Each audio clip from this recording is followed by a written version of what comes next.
Bon, pour faire la vidange, c'est tout simple en fait. Il suffit donc par cet orifice d'emmancher une clé de 14, donc une douille de 14. J'aime bien travailler avec des douilles longues pour aller là-dedans, plus une rallonge et le cliquer, donc à l'extérieur. Et ensuite, donc simplement le moteur droit comme il est là, et de drainer dans une bassine, tout simplement, en faisant super attention, la vis qui est dedans, donc juste à la verticale, en fait on est bien planté comme ça, hein. On n'est pas comme pourrait le faire croire en fait ce petit caoutchouc là, on n'est pas dans ce sens là, la douille, la vis elle est bien à la verticale dans le pied du moteur. Donc par contre voilà, on a une douille, pas une douille, pardon. On a une rondelle d'étanchéité sur cette vis, donc bien faire attention à ne pas perdre la vis et la rondelle d'étanchéité dans la bassine d'huile si vous ne voulez pas vous retrouver avec de l'huile jusqu'au coude en allant chercher ça. C'est le meilleur moyen de drainer le moteur. On peut aussi le faire par aspiration par le haut, mais ça laisse des crasses à l'intérieur et on n'a pas une observation visuelle de l'huile pour nous donner certaines indications.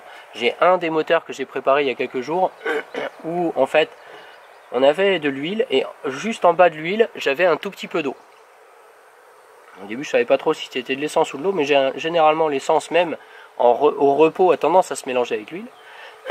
Alors là a priori c'était bien de l'eau et on le voit bien au drainage.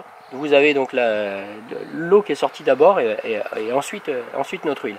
Donc c'est pareil sur l'autre, j'ai changé l'huile parce qu'elle était vraiment très très noire. J'avais pas changé le filtre à huile pour la même raison, parce que je les ai pas encore.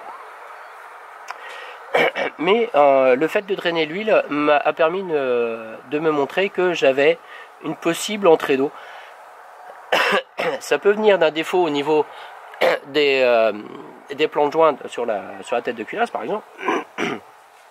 Mais ça peut aussi venir en saison dernière, puisqu'il faisait les vidanges et les ajouts d'huile directement sur la rivière, au camp de tente, etc.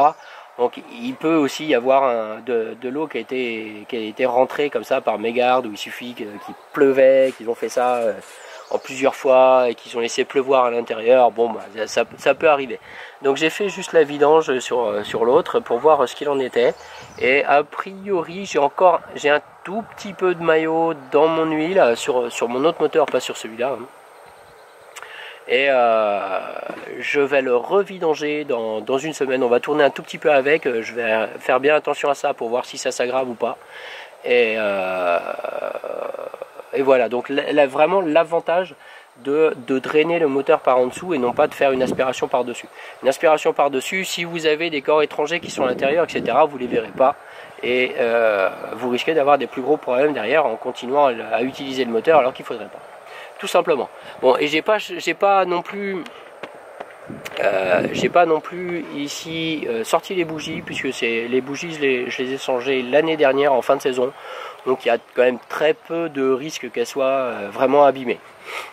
Voilà. Mais je vous ferai voir sur un autre moteur, j'en ai encore plein préparé, donc c'est pas vraiment un souci. Opération de vidange sur le F90. On va venir le drainer simplement à partir de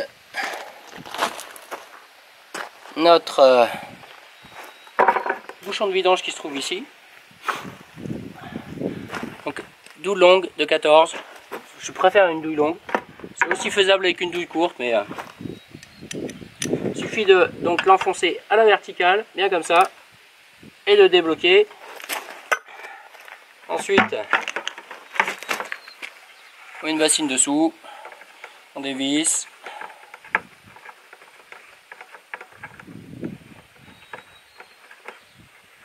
Voilà, en faisant bien attention de récupérer le bouchon avec sa vis. Et on laisse s'écouler.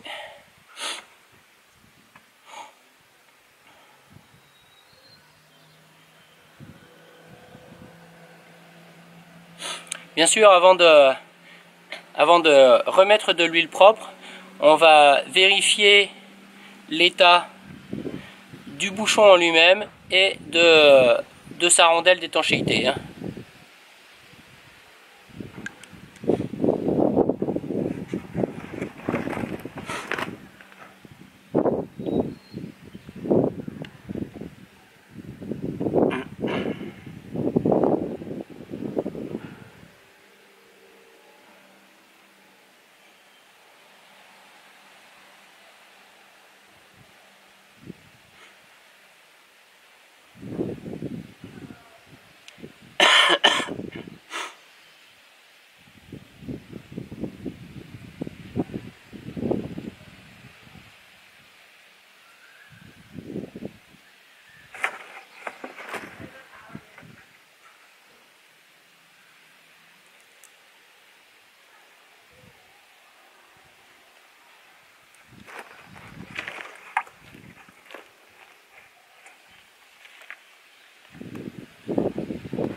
simplement boucher avec un papier pour l'instant, le temps que ça s'agglutine dedans.